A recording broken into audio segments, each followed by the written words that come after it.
Podem sentar um pouquinho.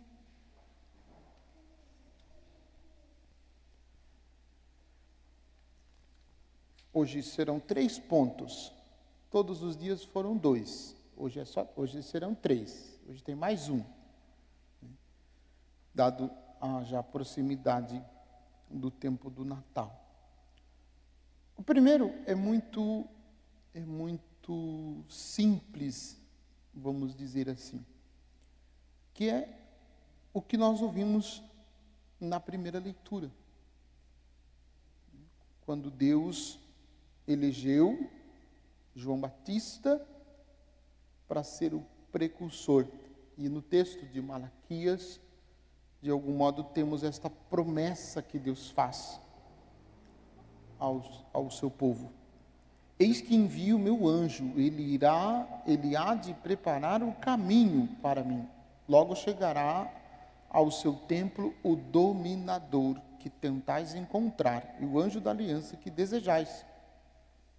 Ei-lo que vem, diz o Senhor dos exércitos. Então, aproximando-nos do Santo Natal, nós compreendemos, digamos assim, de maneira mais profunda e eficaz a missão de João Batista. Ele veio justamente para preparar o caminho. E anunciou, como nós ouvimos no primeiro domingo, no segundo domingo, melhor dizendo, no segundo e no terceiro domingo do Advento, nós ouvimos no Evangelho, que ele pregou um batismo de conversão. Então, a finalidade de João ter vindo e de ter sido escolhido para preparar o caminho do Senhor, preparar a chegada. É bonito porque João, no Evangelho, ele traz uma expressão, quando começaram a observar os sinais que João Batista estava realizando, começaram a pensar que João Batista fosse o Messias. E mandam perguntar, acredito que seja Herodes que manda perguntar para João se ele era o Messias. E ele diz: eu não sou o noivo, eu sou amigo do noivo. E esta realidade é a realidade profunda. O amigo do noivo, aquele que prepara tudo, aquele que organiza tudo, aquele que com antecedência prepara a chegada do noivo. É ele que o Senhor Deus prometeu aqui no profeta Malaquias, que nós ouvimos. Ei-lo que vem, diz o Senhor dos exércitos. Quem poderá fazer de frente no dia de sua chegada? Quem poderá resistir-lhe quando ele aparecer? Ele é como o fogo da forja, como a barrela dos lavateiros. Aquele que João Batista veio preparar a sua chegada. Então, João Batista é este aqui que está anunciando aqui na primeira leitura, que foi à frente, que veio à frente para preparar a chegada, anunciando a conversão. E por isso eu disse na missa de domingo, celebrando o quarto domingo, nós estamos às portas de celebrar o Natal. Nós estamos preparados? Fizemos uma adequada preparação? Vivemos uma espiritualidade profunda? Vivemos uma intimidade com o Senhor? Ou nós passamos por esse tempo como passou todos os outros tempos, como passa todos os tempos litúrgicos? Começa e termina.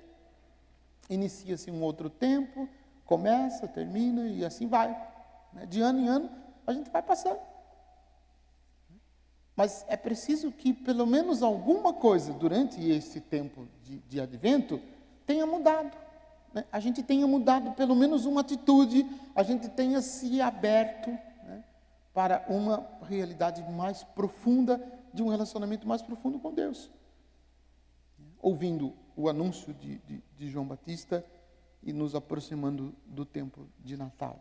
Então, que a gente possa olhar para o nosso coração e perceber como é que nós estamos vivenciando essa realidade. E o Evangelho nos conta, né, se a gente for olhar cronologicamente, esse texto ele já aconteceu, né, mais ou menos 6 meses antes do mistério do Verbo encarnado, antes do nascimento de Jesus neste mundo, né, João Batista, 6 meses antes, né, como nós ouvimos no próprio texto. Mas tem um detalhe neste texto que muito me impressiona, que Zacarias, quando recebeu a notícia do anjo que ele seria pai, já na velhice, ele duvidou em seu coração de que isso pudesse acontecer. Pelo fato de Isabel estar também já idosa, ele duvidou no coração. E porque ele duvidou, ele ficou mudo. Ele ficou mudo. Desde a concepção de João Batista até o momento do nascimento. E ele só retoma a voz quando o menino nasceu. Quando o menino nasceu. Então, é impressionante este fato. E aí perguntam, né, quando nasce o menino, queriam dar, né, o nome de Zacarias, né, queriam dar o nome de Juninho para ele. Que se chamasse Zacarias, né? E todo mundo queria que fosse, né, os outros que ouviram a notícia do nascimento de João Batista, né, sugeriram o nome, né? Aqui apareceu algumas referências, mas penso quais seriam os nomes que eles sugeriram. E Isabel disse, não, vai se chamar João. João é o nome dele. E não contente, pediram para Zacarias decidir qual vai ser o nome do menino. E Zacarias escreveu na tabuinha, João é o seu nome. Imagine a surpresa, porque João, ele traz em si, o nome traz em si o significado da missão do menino. Aquilo que este menino vai fazer, aquilo que esse menino vai realizar. E aí quando ele escreveu, o nome, João é o seu nome, no mesmo instante, a boca de Zacarias se abriu e sua língua se soltou e ele começou a louvar a Deus. Olha que impressionante, porque Jesus mesmo diz de João Batista que ele é a voz daquele que grita no deserto. E, no entanto, Zacarias ficou durante todo o tempo da gestação sem a voz, sem poder falar. E ele só volta a falar quando nasce o menino. E aí Zacarias louva o Senhor Deus por essa realidade profunda do milagre. Não somente do nascimento de João Batista, mas também da proximidade do Salvador. O Salvador está chegando, o Salvador está às portas. O nascimento de João Batista nos faz olhar com proximidade e nos faz olhar com esperança a chegada do Salvador. Aquele que foi prometido por Deus. Aquele que foi prometido por Deus. Ele está chegando. O esperado, o Messias, o Emanuel, o resgatador, o Salvador, Deus eterno feito homem no ventre bendito da Virgem Maria. Ele está à porta, ele está às portas, ele está chegando. E nós estamos já prestes a celebrar o mistério da encarnação. E que esse mistério possa, de fato, mudar o nosso coração e nos transformar de dentro para fora, para que a gente possa oferecer morada para nosso Senhor, acolhê-lo com grande alegria. A oração da missa, encerrando esta semana de preparação, Deus eterno e todo-poderoso, ao aproximar-nos do Natal do vosso Filho, concedei-nos obter a misericórdia do Verbo. Concedei-nos obter a misericórdia do Verbo. Quando nós observamos o Evangelho, a gente vai ver algumas passagens do Evangelho, Jesus se compadecendo da multidão. Quando a multidão tem fome, quando a multidão está como que ovelha sem pastor. Jesus se compadece. Quando se aproxima de Jesus alguém que está sofrendo, Jesus se compadece, Jesus sente a dor de todos aqueles que se aproximaram dele. E aí a oração deste dia, no dia 23 de dezembro, nos faz pensar exatamente nisso. Ao aproximar-nos do Natal do vosso Filho, concedei-nos obter a misericórdia do Verbo. E isso não é por iniciativa nossa.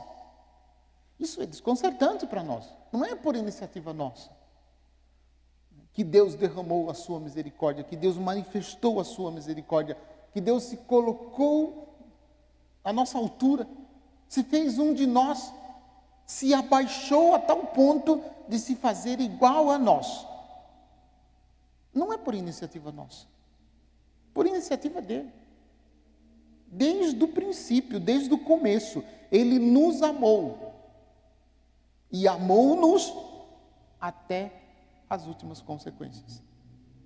A ponto de que seu Filho se tornasse homem para nos resgatar, para nos levar de volta. E aí a oração completa dizendo assim: concedei-nos obter a misericórdia do Verbo, que se encarnou no seio da Virgem. Que se encarnou no seio da Virgem.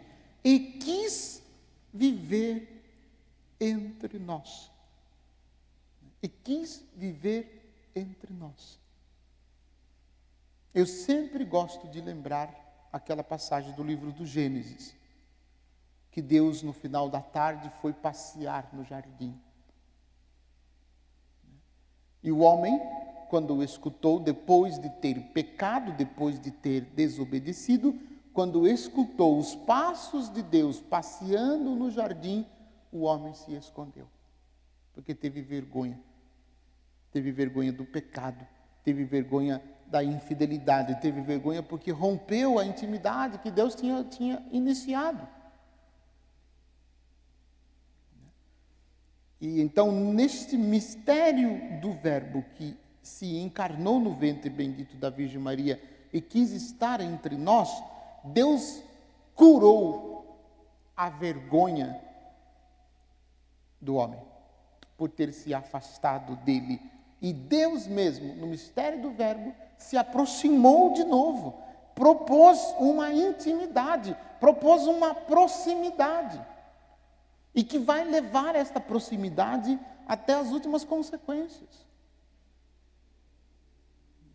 Convivendo com o ser humano, tornando-se igual ao ser humano. Para que o ser humano pudesse de novo ser íntimo, para que o ser humano pudesse de novo ser próximo de Deus. Intimidade que tinha perdido lá no paraíso. Então Deus quis recuperar essa intimidade e por isso então ele se fez carne e habitou no meio de nós. Nos resgatou, nos recuperou, nos trouxe de volta para Deus. Porque é junto de Deus o nosso lugar. E isso em dois sentidos. É junto de Deus o nosso lugar. Deus veio conviver conosco. Deus veio morar entre nós. Deus armou no meio de nós a sua tenda, tornou-se nosso vizinho. Se tornou próximo de nós, resgatou a intimidade. Para que nós, aqui, neste mundo, saibamos fazer a vontade dele, para que a gente possa conviver com ele eternamente de novo na eternidade.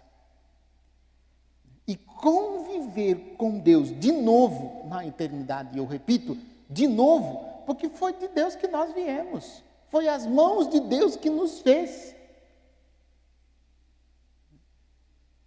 E é por isso que, de novo, nós estaremos na convivência com Ele, na eternidade, na glória eterna.